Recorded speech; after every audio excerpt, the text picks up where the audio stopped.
Bismillahirrahmanirrahim. Assalamualaikum warahmatullahi wabarakatuh. Selamat pagi, salam sejahtera untuk kita semua. Tak kenal maka tak sayang. Untuk itu saya memperkenalkan diri. Nama saya Asia. Latar belakang pendidikan saya dari Magister Keperawatan dengan konsentrasi keperawatan jiwa. Saya merupakan salah satu dosen ilmu keperawatan di Sekolah Tinggi Ilmu Kesehatan Cirebon. Adapun NIDN saya 0409128001. Sebagai seorang dosen, saya telah menerapkan Tridharma perguruan tinggi. Salah satunya adalah pengajaran. Adapun sistem pembelajaran yang saya anut yaitu DAA, di mana DAA ini merupakan kepanjangan dari Delivery, Interaction, dan Assessment. Baik, saya akan menjelaskan. Delivery merupakan bagaimana cara saya menyampaikan materi pembelajaran agar dapat diterima oleh mahasiswa. Kemudian interaction, yaitu interaksi antara saya dengan mahasiswa agar pembelajaran dapat tercapai dengan baik. Kemudian assessment, yaitu pemberian tugas kepada mahasiswa yang berguna mengukur kemampuan mahasiswa itu sendiri. Dalam hal ini, saya lakukan dengan secara objektif. Baik, pada kesempatan kali ini, saya izin menjelaskan deskripsi mata kuliah yang saya ampu, yaitu mata kuliah Keperawatan Kesehatan Jiwa 2, di mana pada mata kuliah ini merupakan mata kuliah wajib pada program studi ilmu keperawatan dengan bobot SKS 2 SKS pada program studi ilmu keperawatan. Mata kuliah ini membahas mengenai komunikasi dalam perawatan jiwa, analisa proses interaksi atau API, strategi pelaksanaan harian, terapi modalitas keperawatan jiwa, terapi aktivitas kelompok atau TAK, elektrokonvulsif terapi atau ECT, konsep asuhan keperawatan jiwa, konsep asuhan keperawatan pada pasien dengan gangguan sensori persepsi halusinasi, konsep asuhan keperawatan pada pasien gangguan proses pikir waham, konsep asuhan keperawatan pada pasien dengan isolasi sosial, konsep asuhan keperawatan pada pasien dengan resiko perilaku kekerasan, konsep asuhan keperawatan pada pasien risiko bunuh diri, dan konsep asuhan keperawatan pada pasien gangguan konsep diri, harga diri rendah.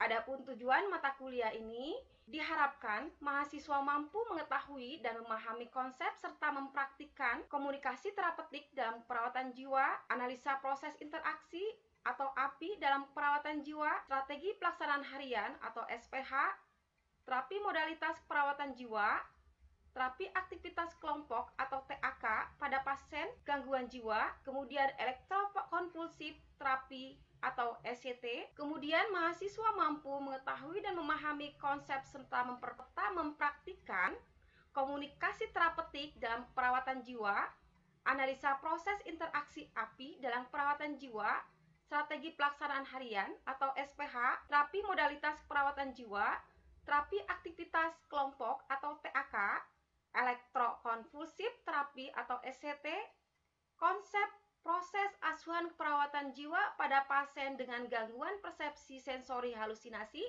gangguan proses pikir waham, isolasi sosial, risiko perilaku kekerasan, risiko bunuh diri, gangguan konsep diri, harga diri rendah. Konsep proses asuhan keperawatan jiwa pada pasien gangguan persepsi sensori halusinasi, gangguan proses pikir waham, isolasi sosial, risiko perilaku kekerasan, risiko bunuh diri, gangguan konsep diri, harga diri rendah. Adapun muatan materi pada mata kuliah ini, yang pertama, komunikasi terapeutik dalam perawatan jiwa.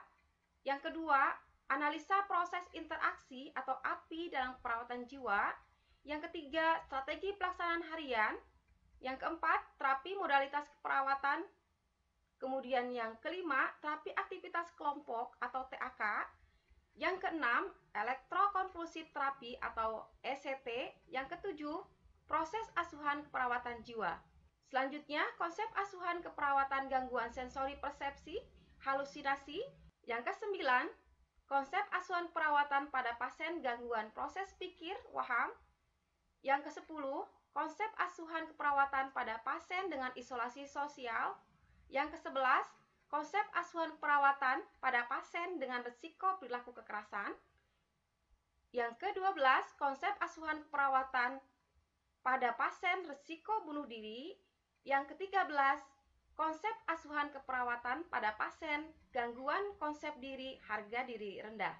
Adapun referensi materi pembelajaran pada mata kuliah keperawatan kesehatan jiwa 2, diantaranya yaitu ini adalah referensi mata kuliah keperawatan kesehatan jiwa 2, dan ini merupakan buku-buku pokok yang wajib dimiliki ataupun dijadikan rujukan referensi. Baik, selanjutnya untuk media pembelajaran yang saya pergunakan, saya menggunakan slide PowerPoint, kemudian modul mata kuliah keperawatan kesehatan jiwa 2 ini saya hanya mempergunakan untuk mahasiswa S1 keperawatan pada Sekolah Tinggi Ilmu Kesehatan Cirebon. Kemudian media pembelajaran selanjutnya yaitu menggunakan proyektor. Untuk pembelajarannya pada mata kuliah keperawatan kesehatan jiwa 2 ini saya menggunakan sistem offline dan online. Adapun sistem online saya menggunakan aplikasi Zoom dan aplikasi Edmodo. Agar pembelajaran ini bisa tersampaikan dengan baik, seorang dosen saya menggunakan metode pembelajaran pada mata kuliah ini. Yang pertama, saya menggunakan metode teacher center learning. Kemudian yang kedua, student centered learning. Yang ketiga, small group discussion.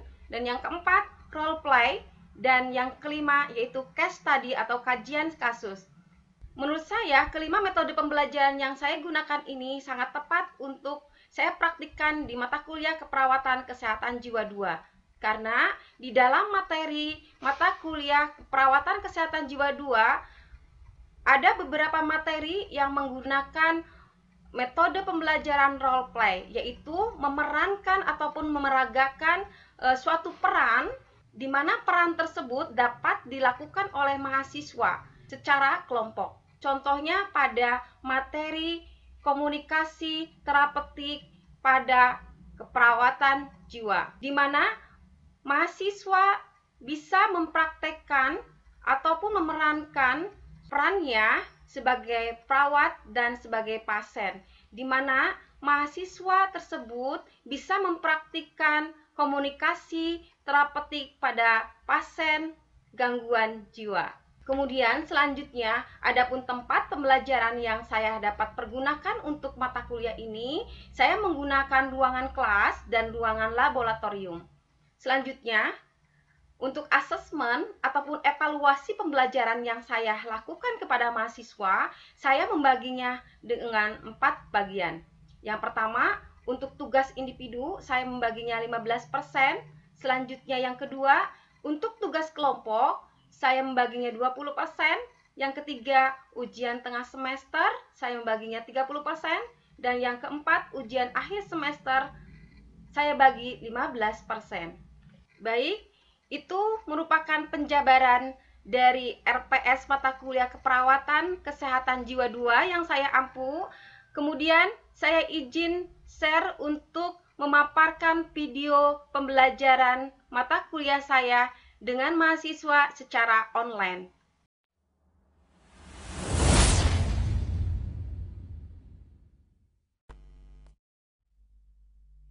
Ya, bismillahirrahmanirrahim. Assalamualaikum warahmatullahi wabarakatuh. Waalaikumsalam warahmatullahi wabarakatuh. Ya, alhamdulillahirrabbilalamin. Semoga kita semua selalu dalam lindungan Allah Subhanahu wa taala, dalam kondisi sehat walafiat ya. Sehingga kita dapat mengikuti proses belajar mengajar online ya sampai dengan selesai sesuai dengan jadwal yang sudah ditetapkan ya. Ibu sapa dulu, bagaimana kabar hari ini mahasiswa? Alhamdulillah baik Ibu, alhamdulillah. Iya, alhamdulillah ya, baik semua ya. Alhamdulillah Ibu juga sehat. Nah, kepada PJMK Diva ya, Diva tolong nanti saya minta untuk screenshot untuk kehadiran mahasiswa. Dipa siap ya, screenshot ya. Baik, Ibu. Baik, dilanjutkan. Pada hari ini rencana pembelajaran kita masuk ke tatap muka yang kedua, yaitu tentang materi pembelajaran terkait dengan keperawatan jiwa 2, yaitu membahas tema tentang komunikasi terapeutik dalam keperawatan jiwa ya. Insya Allah selama 100 menit ke depan Ibu akan menyampaikan pembahasan materi tersebut ya. Nanti Ibu izin share materi.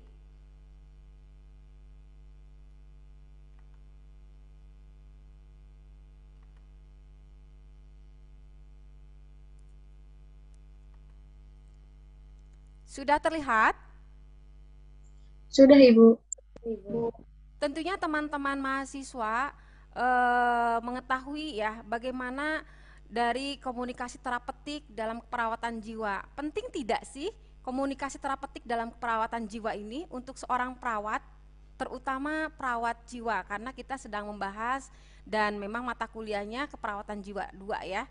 Ya, dimana dari proses pengkajian, kemudian setelah pengkajian menegakkan diagnosa, perencanaan, kemudian implementasi dan evaluasi itu tidak lepas dari komunikasi terapeutik ya, antara perawat dengan pasien ataupun perawat dengan keluarga ataupun dengan teman sejawat ya di bidang kesehatan. Nah, itu tentang komunikasi terapeutik perawatan jiwa. Tujuan pembelajarannya yang pertama mengetahui definisi komunikasi, yang kedua mengetahui komponen-komponen komunikasi, yang ketiga mengetahui dan mengerti proses dari komunikasi, yang keempat mengetahui dan mengerti definisi, fungsi, sifat dan tujuan komunikasi terapeutik, yang kelima mengerti hukum komunikasi terapeutik efektif, kemudian mengerti dan dapat mempraktikkan tahapan-tahapan komunikasi terapeutik, dan yang ketujuh mahasiswa juga mengerti dan mempraktikkan teknik-teknik dalam komunikasi terapeutik. Untuk pengertian dari komunikasi terapeutik ataupun ini pembuka dulu ya sebelum masuk ke komunikasi terapeutik. Pengertian dari komunikasi menurut Potter dan Perry ini adalah salah satu elemen dari interaksi manusia ya, kita sebagai manusia sosial di mana kita harus bisa berhubungan dalam berinteraksi itu dengan menggunakan komunikasi dengan baik. Dalam komunikasi ini elemen dasar dari interaksi manusia yang memungkinkan seorang untuk menetapkan, memperhatikan dan meningkatkan kontak dengan orang lain. Kemudian komunikasi menurut Potter juga merupakan proses interpersonal ya antara individu dengan individu lainnya yang melibatkan perubahan verbal dan nonverbal dari informasi dan ide. Kemudian dalam ilmu keperawatan, komunikasi ini merupakan hal yang sangat penting untuk menetapkan hubungan terapeutik antara perawat dan klien. Itu menurut Potter dan Perry terkait dengan apa itu komunikasi. Selanjutnya saya menjelaskan tentang proses komunikasi. Ini adalah salah satu gambaran teman-teman mahasiswa bagaimana di dalamnya itu dalam komunikasi ada apa saja sih komponen dalam komunikasi ya. Dalam proses komunikasi tentunya harus ada komunikator. Komunikator ini siapa? Yang menyampaikan pesan ya, pesan kepada komunikan gitu. Kemudian ada komponen lain, ada encoding, decoding. Encoding ini bagaimana seorang komunikator itu mengelola pesan sebelum disampaikan ke komunikan. Dan komunikan ini prosesnya penangkapan pesan itu namanya decoding. Tapi dalam penyampaian pesan ini harus ada saluran, ya saluran yang media yang digunakan, entah itu telepon ataupun media lainnya yang digunakan agar pesan ini bisa tersampaikan dari komunikator ke komunikan. Di sini di proses encoding dan decoding ini ada nanti proses di mana feedback. Feedback ini akan bisa tersampaikan dan ada yang berapa persen tersampaikan dengan baik dan berapa persen yang tidak baik. Mungkin bisa dipengaruhi oleh beberapa gangguan di dalam proses komunikasi itu. Misalkan seorang komunikator menyampaikan pesan kepada komunikan itu tidak jelas, mungkin karena melalui telepon. Ketika menelpon, apakah seorang komunikator ini di tempat yang mendukung, tidak bising gitu ya, sehingga pesan ini bisa disampaikan kepada komunikan itu dengan baik, sehingga decoding itu bisa tersampaikan oleh komunikator dan ditangkap oleh komunikan dengan baik gitu. Ini hanya perumpamaan ketika komponen-komponen dari proses komunikasi ini berjalan ya. Ini tadi ya, komunikasi terapeutik dalam keperawatan jiwa juga memang ada komponen-komponen yang sama dengan komunikasi umum. Ya, harus ada komunikator, mungkin seorang perawat, kemudian komunikan. Ya, komunikan itu bisa pasien, bisa keluarga, bisa sejawat lainnya. Kemudian pesannya ini, bagaimana pesan itu, yaitu biasanya kan materi ataupun apa yang dibahas saat itu gitu kan, medianya apa yang digunakan, kemudian ada encoding, decoding, dan ada proses feedback gitu. Selanjutnya, komunikasi terapeutik ini sangat penting untuk mencapai keberhasilan intervensi keperawatan, terutama karena proses keperawatan ini ditujukan untuk meningkatkan perubahan perilaku yang adaptif. Ke tahap berikutnya, merencanakan sesuatu. Kemudian setelah perencanaan dilakukan intervensinya, implementasi kepada pasien, dan nanti akan ada evaluasi. Jadi itu memiliki tujuan. Evaluasinya apa gitu? Nanti sesuai apa yang dikerjakan.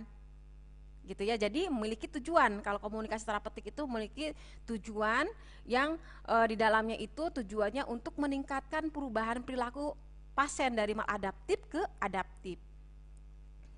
Kemudian ini menurut Fathur Rahman 2011 ya, apa itu komunikasi terapeutik?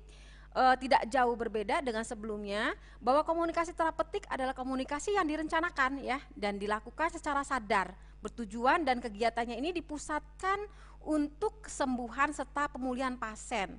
Selanjutnya, komunikasi terapeutik ini menurut Fathur Rahman termasuk komunikasi interpersonal dengan titik tolak, saling memberikan pengertian antara perawat dan pasien ya. Yang mendasar dari komunikasi terapeutik ini harus adanya saling membutuhkan antara perawat dan pasien, sehingga dapat dikategorikan dalam komunikasi pribadi di antara perawat dan pasien ya, saling membantu, saling simbiosis mutualisme untuk mengarah ke kesembuhan. Fungsi komunikasi terapeutik apa saja sih? Gitu kan. Nah, ini tentunya teman-teman mahasiswa harus tahu fungsi dari komunikasi terapeutik, karena dalam pelaksanaan tugas kita, komunikasi terapeutik ini sangat dibutuhkan untuk kelancaran tugas kita. Pertama, mendorong dan menganjurkan kerjasama antara perawat dan pasien melalui hubungan perawat dan pasien. Kemudian yang kedua, fungsi dari komunikasi terapeutik yaitu melalui komunikasi perawat dapat mengungkapkan perasaan ya, mengidentifikasi dan mengkaji masalah serta mengevaluasi tindakan yang dilakukan dalam perawatan. Yang ketiga, komunikasi yang baik dapat memberikan pengertian tingkah laku pasien dan membantu pasien dalam mengatasi masalah yang dihadapi oleh pasien. Kemudian tahap preventif dan mencegah adanya tindakan yang negatif terhadap pasien ya. Nah, ini fungsi komunikasi terapeutik. Adabnya ada aspek komunikasi efektif. Jadi aspek komunikasi efektif ini harus bisa, seorang perawat ini harus bisa menguasai atau memiliki. Kalau menurut Nasir dan Muhit ya, bahwa manusia ini hakikatnya selalu terdorong untuk berusaha dan dalam berhubungan dengan orang lain ya, berinteraksi dengan orang lain dalam memenuhi kebutuhan dasarnya. Begitupun perawat dengan pasien, tentunya dengan batasan-batasan tugas masing-masing ya. Kemudian untuk mendukung stabilitas emosi seorang ya, seorang ini butuh penguatan-penguatan untuk mempertahankan diri melalui komunikasi efektif. Jadi dalam tugas dari perawat itu dalam komunikasi efektif ini sangat dibutuhkan ya, untuk tercapainya suatu tujuan dalam komunikasi terapeutik. Jadi harus aspek-aspek 5 ini harus bisa teman-teman perawat ini harus bisa dimiliki. Contoh dari beberapa aspek yang kita bahas ya, ini ada 5 ya, atau dikenalnya dengan 5 hukum dari komunikasi efektif. Selanjutnya dalam tahap komunikasi terapeutik ada 4 tahapan, di mana tahapan prainteraksi, kemudian yang pertama ya, yang kedua itu tahapan orientasi, dan yang ketiga tahap kerja, dan yang keempat yaitu tahap terminasi. Di mana tahap prainteraksi ini apa sih yang dilakukan oleh seorang perawat? Ya, jadi di tahap komunikasi terapeutik ini pertama perawat itu harus tahu dulu, yang pertama itu tahap prainteraksi. Tahap prainteraksi ini perawat lebih cenderung menyiapkan kepada kesiapan dirinya sebagai seorang perawat. Apa yang harus disiapkan? Pertama, kita harus mengkaji pasien itu sesuai dengan keluhan, kemudian apa yang akan direncanakan, pasien ini identitasnya apa. Nah, itu kita bisa melihat tentunya di buku pasien ya. Status pasien bagaimana dilihat. Kemudian setelah tahap prainteraksi ini sudah dilalui oleh perawat, perawat ini kemudian masuk ke tahap orientasi, di mana tahap orientasi ini perawat harus bisa masuk sebagai perawat kepada pasien. Artinya di sini kita sudah melakukan tatap muka dengan pasien, namun awal pertama kali melakukan interaksi dengan pasien. Setelah itu baru kita di tahap orientasi itu terakhir untuk melakukan kontrak berapa lama untuk ke tahap kerja. Jadi melakukan kontrak sebelum masuk ke tahap kerja, bahwa pada hari ini akan melakukan tindakan misalkan pemeriksaan fisik ya, dilakukan selama 20 menit dan nanti akan saya siapkan dulu peralatannya dan akan saya kembali lagi ke ruangan untuk melakukan pengkajian fisik. Nah, itu nanti di tahap orientasi dilakukan itu gitu ya, kontrak untuk tahap kerja. Selanjutnya setelah tahap orientasi selesai, kita masuk ke tahap kerja, di mana di tahap kerja ini kita melakukan apa yang sudah dibuat kontrak di tahap orientasi sesuai SOP tentunya. Selanjutnya yang keempat, tahap terminasi. Di tahap terminasi ini seorang perawat akan melakukan terminasi 2 kali ya. Terminasi bisa nanti disebut dengan terminasi sementara dan terminasi akhir. Kemudian dalam teknik komunikasi terapeutik ada beberapa yang harus kalian ketahui, bahwa dalam komunikasi terapeutik ini bisa kalian pergunakan ketika nanti langsung berinteraksi dengan pasien dalam komunikasi terapeutik ya. Dalam komunikasi terapeutik ini silakan teman-teman mahasiswa belajar bagaimana teknik komunikasi terapeutik ini, sehingga pada saat komunikasi tidak terjadi suatu yang tidak menyenangkan untuk pasien maupun untuk perawat itu sendiri. Nah, itu untuk komunikasi terapeutik dalam keperawatan jiwa yang Ibu bisa sampaikan. Kemudian nanti teman-teman mahasiswa ada tugas ya, nanti membuat tugas di mana nanti membentuk small group, akan dipraktikkan role play di kelas ataupun di laboratorium keperawatan jiwa. Kan teman-teman mahasiswa apabila ada yang bisa didiskusikan, saya beri kesempatan untuk berdiskusi. Silakan, siapa yang mau bertanya? Virus mau nanya, Bu. Oh iya, dipersilahkan ya. Virus. Baik, Bu. Assalamualaikum warahmatullahi wabarakatuh. Waalaikumsalam Saya warahmatullahi wabarakatuh. Izin bertanya, apa yang dimaksud terminasi sementara dan akhir? Terima kasih. Virus bertanya, katanya apa sih dalam tahapan-tahapan komunikasi terapeti kan tadi ada 4 tahapan ya. Nah, kalau kita simak tadi bahwa komunikasi terapetik ada tahapan yang keempat ya, terminasi, tahap terminasi sementara dan akhir. Teman-teman mahasiswa barangkali ada yang bisa didiskusikan yang sudah tahu apa itu definisi ataupun pengertian dari terminasi sementara dan terminasi akhir. Ibu Diva izin menjawab. Oh iya, Dipa dipersilakan untuk menjawab. Assalamualaikum warahmatullahi wabarakatuh. Waalaikumsalam Saya warahmatullahi Dipa izin jawab pertanyaan dari Virus. Menurut saya, terminasi sementara atau terminasi awal yaitu akhir dari tiap pertemuan tindakan keperawatan. Namun nantinya perawat dan klien akan bertemu kembali. Sedangkan terminasi akhir dilakukan ketika perawat telah menyelesaikan seluruh proses keperawatannya. Terima kasih.